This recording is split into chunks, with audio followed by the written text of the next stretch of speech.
Episode 50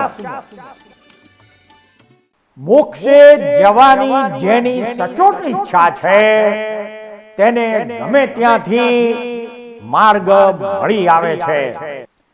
અમૃત વાણીનું રસપાન કરાવનાર વક્તા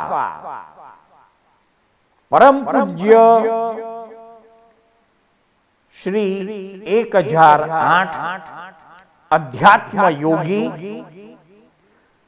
શ્રી કમલેશ કાંતિલાલ દવે સર્વદા સર્વકાર્યેષુ નાસ્તિ તેષામ મંગલમ એષામ હૃદિસ્થો ભગવાન મંગલાયતનો હરિ. જેના હૃદયમાં શ્રી હરિ હોય, જે સ્વયં મંગલાયતન છે અને તેનો વાસ હોય, તેના હંમેશા સર્વ કાર્યો નિર્વિઘ્ન અને મંગલકારી હોય છે. આ પ્રમાણેના વિચારમાં ચૂલીની અને દીર્ઘ રાજાએ પ્લાન બનાવ્યો.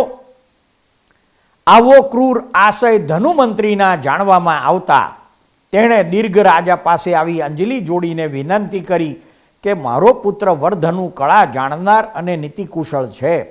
તે હવેથી મારી જેમ તમારી આજ્ઞા રૂપ રથની ધુરાને વહન કરનારો થાઓ.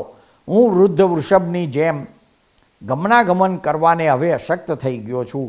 તેથી તમારી આજ્ઞાથી કોઈ ઠેકાણે જઈને ધર્મ અનુષ્ઠાન કરીશ. મંત્રીના આવા વચનથી આ મંત્રી કોઈ બીજે સ્થાને જઈ કપટ રચીને કાંઈ પણ અનર્થ કરશે એવી દીર્ઘને શંકા થઈ. બુદ્ધિમાનથી કોણ શંકા ન પામે? પછી દીર્ઘરાજે માયા વડે મંત્રીને કહ્યું કે ચંદ્ર વિના રાત્રિની જેમ તમારા વિના આ રાજ્ય અમારે શા કામનું છે? માટે તમે અહીં જ રહીને દાનશાળા વગેરેથી ધર્મ આચરો, બીજે સ્થાને જશો નહીં.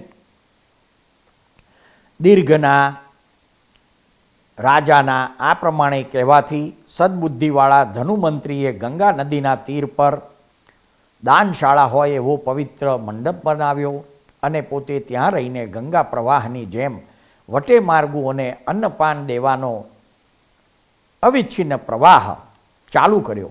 પછી દાન, માન અને ઉપકાર વડે પ્રતીતિ યોગ્ય થયેલા પુરુષોની પાસે 2 કોસ દૂરથી સુરંગ કરાવીને લાક્ષાગૃહ સુધી મેળવી દીધી. પછી સ્નેહરૂપ આદ્ર વૃક્ષમાં જળ સમાન ગુપ્ત લેખ લખીને તેણે વૃત્તાંત પુષ્પચૂલ રાજાને જણાવ્યો. તે ખબર જાણી બુદ્ધિમાન પુષ્પચૂલે પોતાની દુહિતાને બદલે હંસીને સ્થાને બગલીની જેમ એક દાસીને મોકલી. પિત્તળની ઉપર ચઢાવેલા સુવર્ણ રસ જેવી તે દાસીને લોકો પુષ્પચૂલની પુત્રી જાણવા લાગ્યા. અનુક્રમે આભૂષણોના મણીથી પ્રકાશથી દેતા દાસી નગરમાં પેઠી.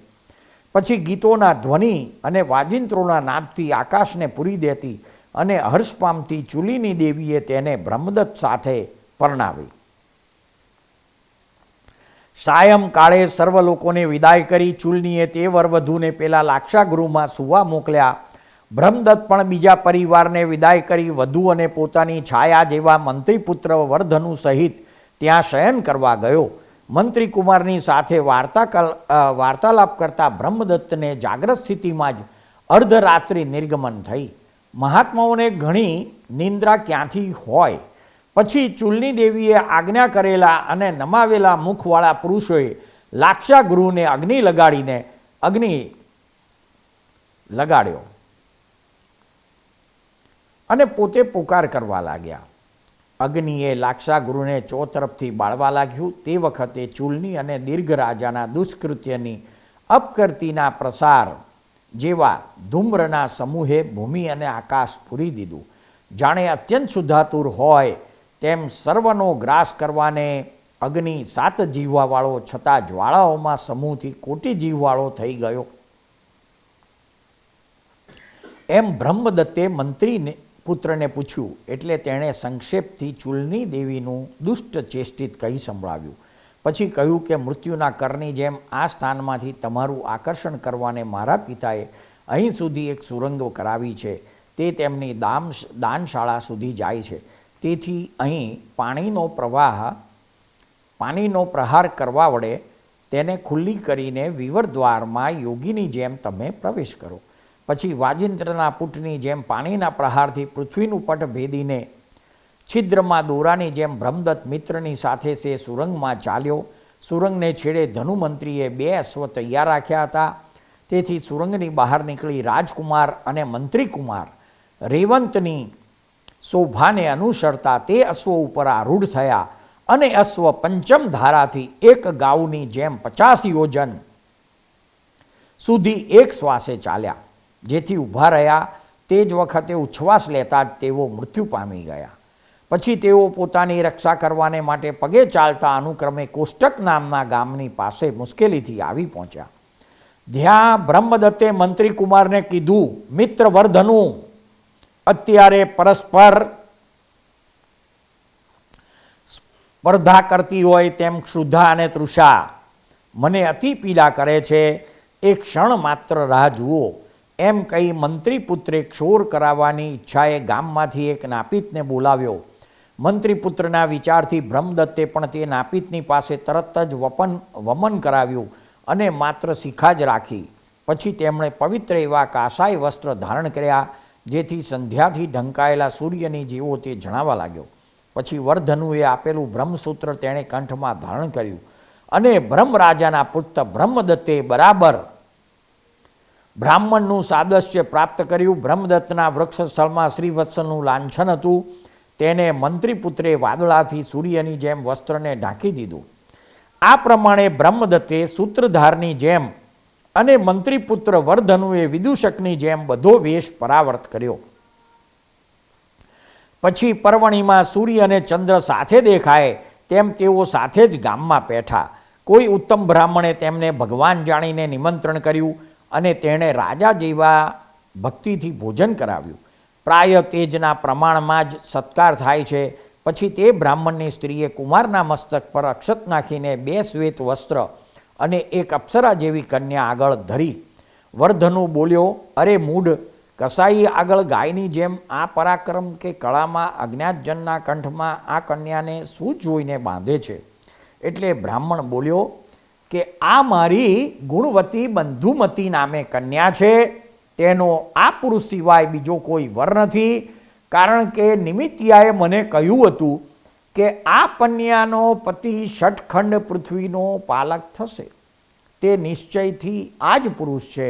વળી તેણે જ મને જણાવ્યું હતું કે વસ્ત્રથી જેણે પોતાનું શ્રીવત્સ લાંછન ઢાંકેલું હોય એવો જે પુરુષ તારે ઘેર ભોજન કરવા આવે તેને તારે આ કન્યા આપવી. પછી તે બંધુમતી કન્યા સાથે બ્રહ્મદત્તનો વિવાહ થયો. ભોગીઓને અણચિંત્યા મનોવાંછિત ભોગ આવી મળે છે. તે રાત્રિ બંધુમતીની સાથે રહી તેને આશ્વાસન આપીને બીજે દિવસે કુમાર ત્યાંથી અન્યત્ર જવા ચાલ્યો. કારણ કે શત્રુવાળા પુરુષો એક સ્થાને સી રીતે રહી શકે. પ્રાતઃકાળે તેઓ એક ગામે પહોંચ્યા. ત્યાં તેઓએ સાંભળ્યું કે દીર્ઘ રાજાએ બ્રહ્મદત્તના બધા માર્ગ રૂંધી લીધા છે. તે સાંભળીને ઉન્માર્ગે ચાલતા તેઓ એક મહાટવીમાં આવી પહોંચ્યા. ત્યાં જાણે દીર્ઘ રાજાના પુરુષો હોય તેમ અનેક ભયંકર શિકારી પ્રાણીઓએ તે અટવીને રૂંધી લીધી હતી. તૃષા લાગેલા બ્રહ્મદત્તને ત્યાં એક વડના વૃક્ષ નીચે બેસીને મંત્રીકુમાર મન જેવા વેગથી જળ લેવા ચાલ્યો. ત્યાં દીર્ઘ રાજાના પુરુષોએ ડુક્કરના બચ્ચાને જેમ શ્વાન રૂંધે તેમ રોષથી વર્ધનુને ઓળખવાથી રૂંધી લીધો.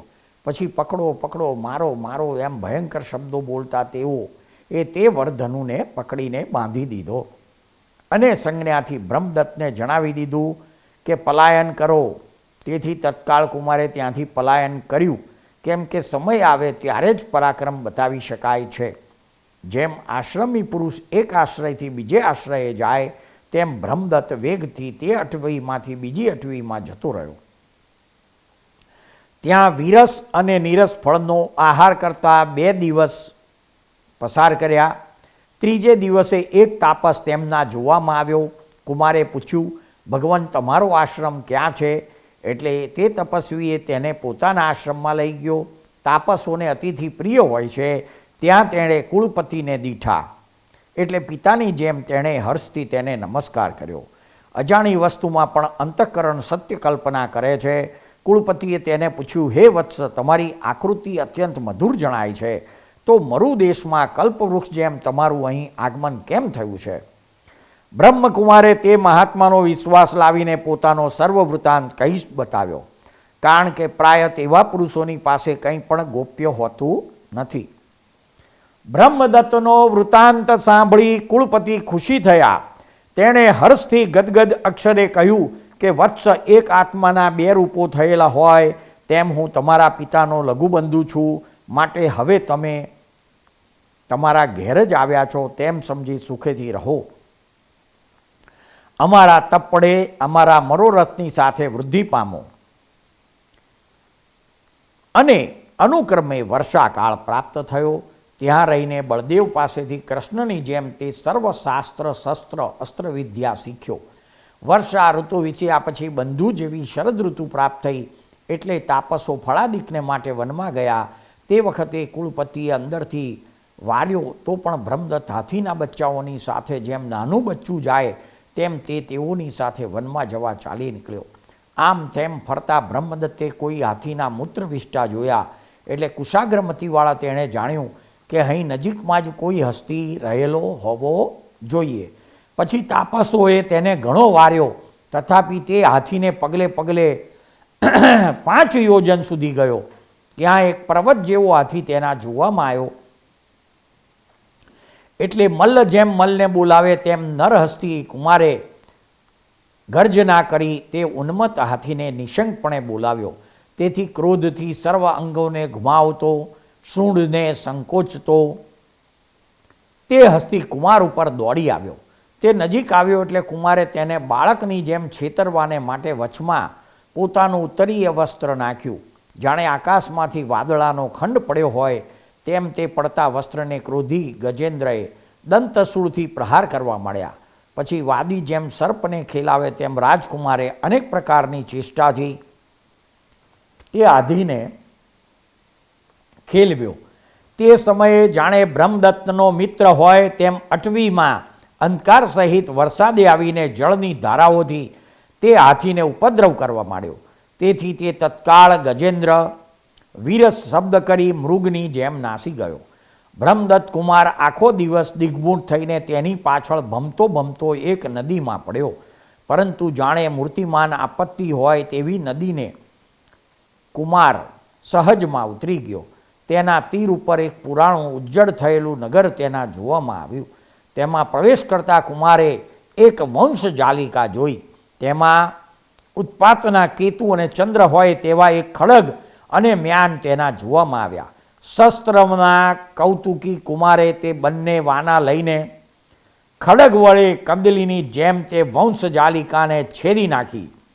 તેવામાં વંશજાળની તે બંને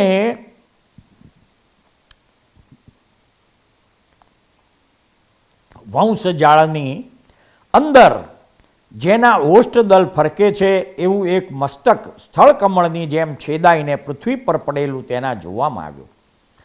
તેથી કુમારે વધારે તપાસ કરી તો વંશજાળમાં રહેલા અને ધૂમ્રપાન કરનારા કોઈ નિરપરાધી માણસને મેં મારી નાખ્યો, મને ધિક્કાર છે એમ એ પોતાના આત્માની નિંદા કરવા લાગ્યો.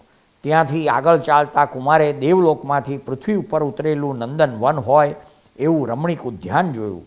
તેમાં પ્રવેશ કરતા 7 લોકની લક્ષ્મીનું રહસ્ય એકઠું થયું હોય તેવો એક 7 ભૂમિકાવાળો પ્રસાદ તેના જોવામાં આવ્યો. બ્રહ્મદત્તે આકાશ સુધી ઊંચા મહેલ પર ચઢ્યો એટલે તેના હાથ પર વદન રાખીને બેઠેલી એક ખેચરી જેવી સુંદર સ્ત્રી તેના જોવામાં આવી. કુમાર તેની પાસે આવી બોલ્યો, તું કોણ છે અને અહીં કેમ એકલી રહે છે? તારે શોક કરવાનું કારણ શું છે? ભયભીત થયેલી તે બાળા ગદગદ અક્ષરે બોલી, મારો વર્તંત ગુણો મોટો છે, માટે પ્રથમ તમે કહો કે તમે કોણ છો અને અહીં કેમ આવ્યા છો? બ્રહ્મદત્ત કહે છે, પાંચાલ દેશનો બ્રહ્મ રાજાનો હું બ્રહ્મદત્ત નામે કુમાર છું. આવા તેના વચન સાંભળતા જ તે રમણી હર્ષથી ઊભી થઈ ગઈ. તેના લોચનરૂપ અંજલિમાંથી ખરતા આનંદાશ્રુના જળથી તેણે કુમારના ચરણોદક અર્પ્યું. હે કુમાર, સમુદ્રમાં ડૂબતાને વહાણની જેમ આ હું અશરણ બાળાને તમે શરણરૂપ અહીં આવ્યા છો એમ કહેતી તે બાળા રુદન કરવા લાગી. કુમારે પૂછ્યું, તું કેમ રૂવે છે બાળા? હું તમારા મામા પુષ્પચૂલની પુષ્પવતી નામે પુત્રી છું. હજુ હું કન્યા છું. મારા પિતાએ તમને સંબંધ કરીને આપેલી છે. અન્યદા વિવાહને ઉન્મુખ થયેલી છું. હું હંસીની જેમ ઉદ્યાનની વાપિકાના તીર પર રમવા ગઈ હતી. તેવામાં જાનકીએ રાવણની જેમ નાટ્યોન્મત્ત નામનો એક દુષ્ટ વિદ્યાધર મને હરીને અહીં લાવ્યો છે. તે મારી દ્રષ્ટિને સહન કરી શક્યો નહીં. તેથી સુપર્ણખાના પુત્રની જેમ વિદ્યા સાધનને માટે અહીંથી જઈને એક વંશજાલિકામાં ધૂમ્રપાન કરતો ઉર્ધ્વ પગે રહેલો છે. તે વિદ્યાધરને આજે વિદ્યા સિદ્ધ થવાની હતી.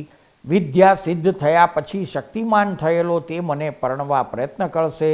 તે સાંભળી કુમારે તેનો પોતે વધ કર્યાનો વૃત્તાંત કહ્યો. તે સાંભળીને તે રમણીને હર્ષ થયો. પછી પરસ્પર અનુરક્ત થયેલા તે દંપતીએ ત્યાં ગાંધર્વ વિવાહ કર્યો. એ વિવાહ મંત્ર રહિત છે, તે છતાં સકામ દંપતીને માટે ક્ષત્રિયોમાં શ્રેષ્ઠ ગણાય છે.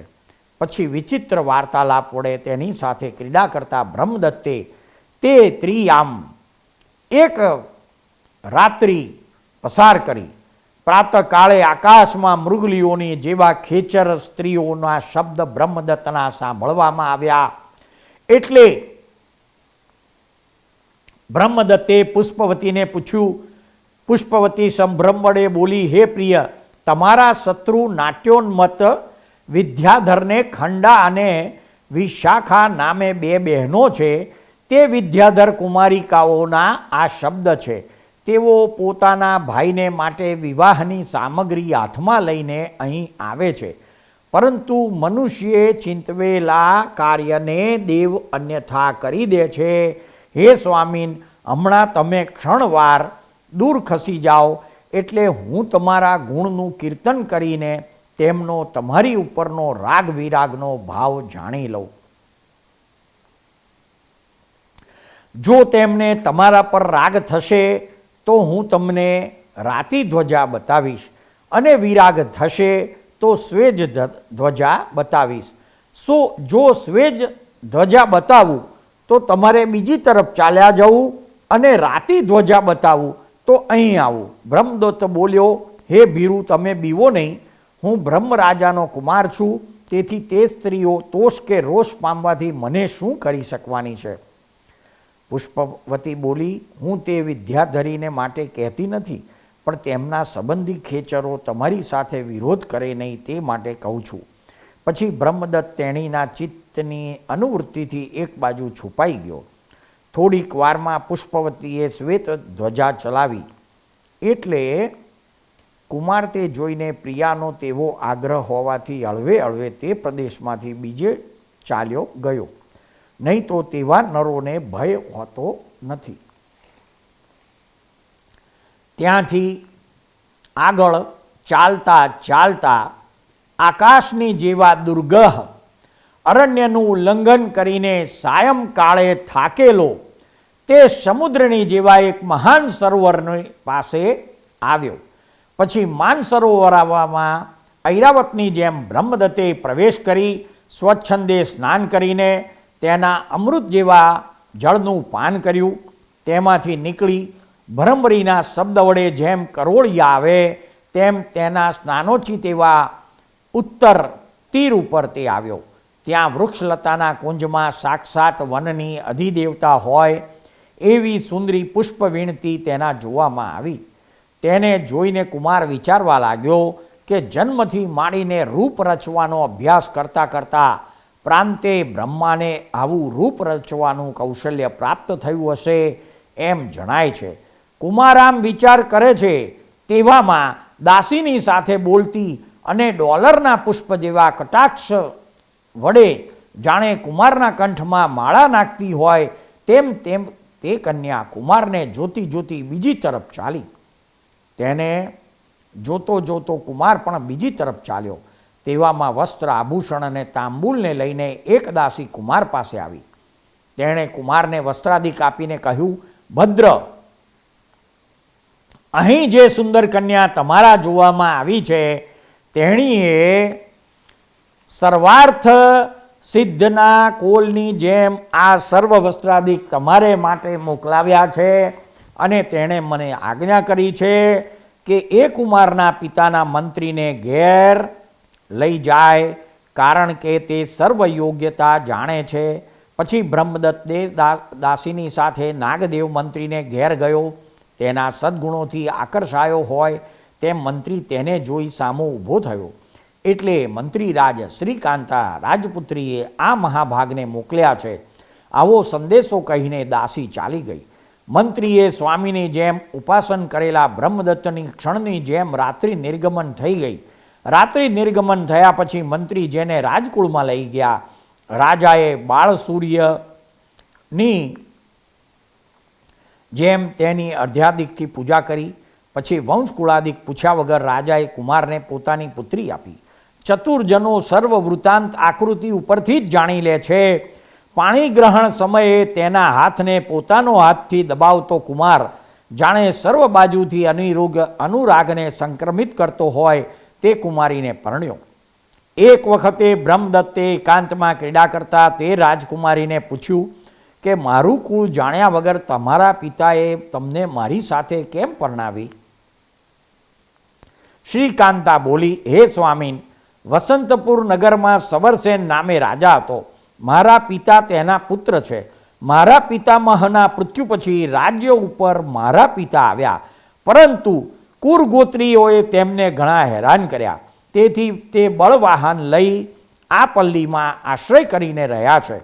અહીં રહ્યા છતાં બરુના વૃક્ષને જળના વેગની જેમ તેમણે ભિલ્લલોકને નમાવી દીધા છે અને ગામ વગેરે ઘાત કરીને ગામ ભાગીને ધાડ પાડીને મારા પિતા પોતાના પરિવારનું પોષણ કરે છે.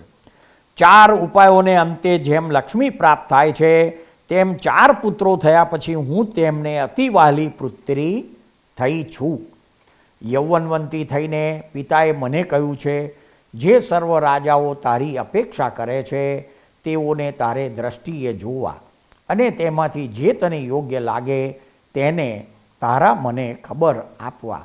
પિતાના આવા વચનથી જ્યારે ચક્રવાકીની જેમ હું તે સરોવર પર રહી સર્વ પાથજનોને જોતી હતી, તેવામાં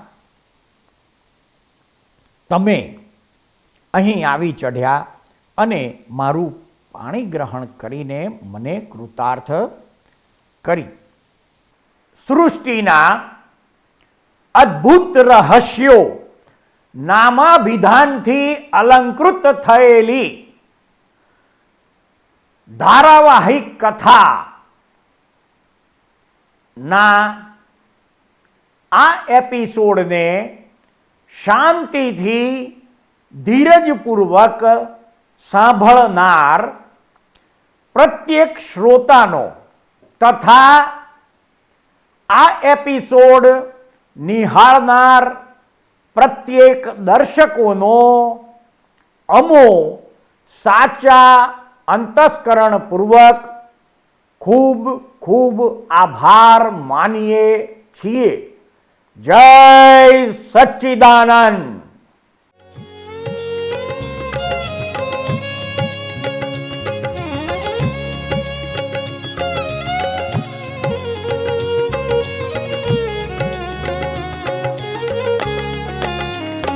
तीर्थंकर विहरमान शत शत कोटि प्रणाम.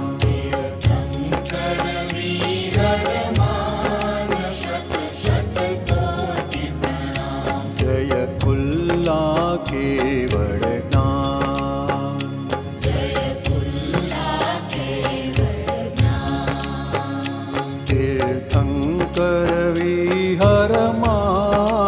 શત શત કોટિ પ્રણામ.